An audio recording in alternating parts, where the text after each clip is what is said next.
Hi guys, நிறைய பேர் 12th pass out ஆகிட்டு கம்ப்யூட்டர் சயின்ஸ் டிகிரி ஏதோ ஒன்று சூஸ் பண்ணியிருப்பீங்க. சில பேர்த்துக்கு ஐடியா இருக்கும், சில பேர்த்து பிளாங்காக இருப்பீங்க. ஸோ இதில் நான் ஐடியா அண்ட் சஜஷன்ஸ் தான் கொடுக்க போகிறேன். கண்டிப்பாக யூஸ்ஃபுல்லாக இருக்கும். கடைசி மட்டும் இந்த வீடியோவை பாருங்கள். ஸோ நீங்கள் காலேஜ் ஸ்டார்ட் ஆனதும் ஏதோ ஒரு ப்ரோக்ராமிங் லாங்குவேஜை சூஸ் பண்ணுங்கள். அது சி ப்ரோக்ராமிங்கோ, பைத்தானோ, ஜாவா ஸ்கிரிப்டோ ஏதோ ஒன்று சூஸ் பண்ணி ப்ரோக்ராமிங் லாங்குவேஜை படிக்க ஆரம்பிங்க. முக்கியமாக கான்செப்ட்ஸை தெரிஞ்சுக்குங்க. சின்டாக்ஸ் மட்டும் இல்லாமல் கான்செப்ட்ஸை புரிஞ்சுக்குங்க. அது லாஜிக்ஸ் எப்படி ஒர்க் ஆகுது, அதெல்லாம் என்ன அப்படிங்கிறது எல்லாமே புரிஞ்சுக்குங்க. அண்ட் தென் போக போக டேட்டா ஸ்ட்ரக்சரையும் பழக ஆரம்பிங்க. கூடவே லைக் டேட்டா ஸ்ட்ரக்சரை ஏன் யூஸ் பண்ணுறோம், அதோடய டாபிக்ஸ் எல்லாம் என்ன அப்படிங்கிறதெல்லாம் தெரிஞ்சுக்குங்க. அண்ட் தென் சின்ன சின்ன டாஸ்க்காக பண்ண ஆரம்பிங்க. சின்ன சின்ன ப்ராஜெக்ட்ஸு, டாஸ்க் இதெல்லாமே பண்ண ஆரம்பிங்க. அப்போ உங்களுக்கு இன்னும் நாலேஜ் கெயின் ஆகும். இது எல்லாமே 1 மாதத்துலேயே முடிக்கணும், 2 மாதத்துலேயே முடிக்கணும் அவசரம் கிடையாது. உங்களுக்கு 3 வருஷம் டைம் இருக்குது.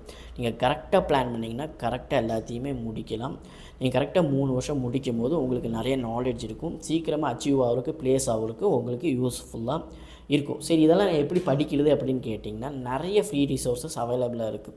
யூடியூபு, விடேமி, இல்லை நீங்கள் ஏதோ கோச்சிங் சென்டர் கூட சூஸ் பண்ணி கரெக்டான இடத்துல சூஸ் பண்ணி நீங்கள் படிச்சுக்கலாம். ஸோ உங்களுக்கு இது கண்டிப்பாக யூஸ்ஃபுல்லாக இருக்கும். இதை பற்றியான ஃபுல் டீட்டெயில்டான ஒரு ஆர்டிக்கல் நான் கீழே லிங்க்கில் டிஸ்கிரிப்ஷனில் கொடுத்துருக்கேன். செக் பண்ணி பாருங்கள். மறக்காமல் புதுசாக ஜாயின் பண்ண டிகிரி ஸ்டூடெண்ட்டுக்கு இதை ஷேர் பண்ணி விடுங்க. நெக்ஸ்ட் வீடியோவில் சந்திக்கிறேன். பாய்.